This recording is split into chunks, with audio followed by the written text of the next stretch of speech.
什么 Air 技术越进步，反而更多人过不好这一生？为什么使用 Air 技术降本增效和热兵器时代用蒸汽机生产弓箭在本质上是一回事？为什么 Air 时代最大红利获得者只可能是少数人？本篇将一次性帮助大家一起思考这些问题，并得出自己在 Air 时代的发展思路。大家好，我是能量块调度员。Air 时代什么样的人能够过得更好？或者更直接的问题是 Air 时代什么样的人能够获得最大的红利？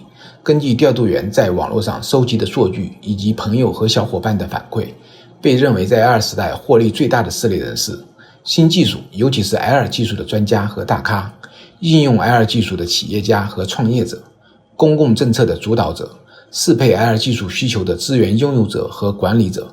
小伙伴们认为哪一类人在 Air 时代将会获利最大？给大家3秒钟时间选定后，先默默放在心中。本篇将在最后揭晓答案。好了，选定了吗？或者你有其他想法，也可以留言分享给大家。在答案揭晓之前，关于 Air 的前沿话题先放到一边，让我们把眼光退回到非洲部落上。也许在调度员说出答案之前，聪明的小伙伴就已经能够自己获得答案了。想必大家可能听说过这样一个人类学的观察记录，在古代非洲的一些部落里，部落成员在小的时候，大人们会故意把他们的门牙给拔掉，听起来很吓人，对吧？但当地人这么做是有原因的。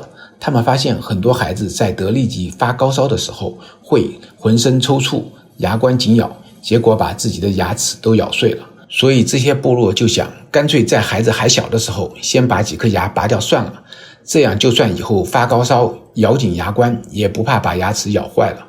听起来是不是有点道理？但问题是这个习俗却一直延续到了今天，哪怕他们像我们一样知道痢疾可以通过现在医疗手段和药品得到治疗。说到这里，小伙伴可能要问，当一个传统明明已经跟不上现实，为什么人们还舍不得丢掉它？但是你要明白，这并不是一个好的问题。想一想，你要是这个部落的小孩，你会怎么面对这种情况？实际你除了生理疼痛的不适以外，大概率或者说100%还会觉得这一切就应该如此。甚至疼痛还是继承传统文化荣光的必要牺牲。能够忍受疼痛，拔掉牙齿是优秀部落成员的标志。当祖先这么做的时候，子孙就会这么做。当周围的人这么做的时候，大家就会认为理所当然。这就是文化惯性和从众心理。这样的一个人类学记录，其实给了我们一个模拟时间穿越的视角。我们等于是站在现在对比到我们的过去。我们的祖先可能没有拔牙齿的习俗，但会有裹小脚的习俗。现在的陋习可能是当时的道德规范，甚至是法律规定。有小伙伴会说，都21世纪了，都人工智能时代了，我们现在绝对不会再有什么陈规陋习。是的，随着 Air 的进步，我们也许每天都使用着各种 Air 工具，以为可以随着时代的洪流顺势而为，获得时代红利。但文化惯性和从众心理构建起来的思维观念，却牢牢地把大多数人定在原地。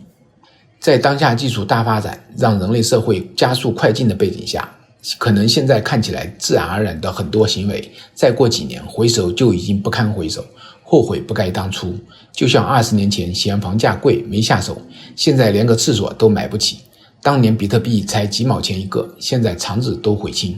股票涨了没卖，跌了更舍不得割肉。从再赚10%就收手，到回本我就走，一套就是好几年。时代洪流里，我们都在为认知买单。每一个当下漫不经心的选择，都在未来标好了价格。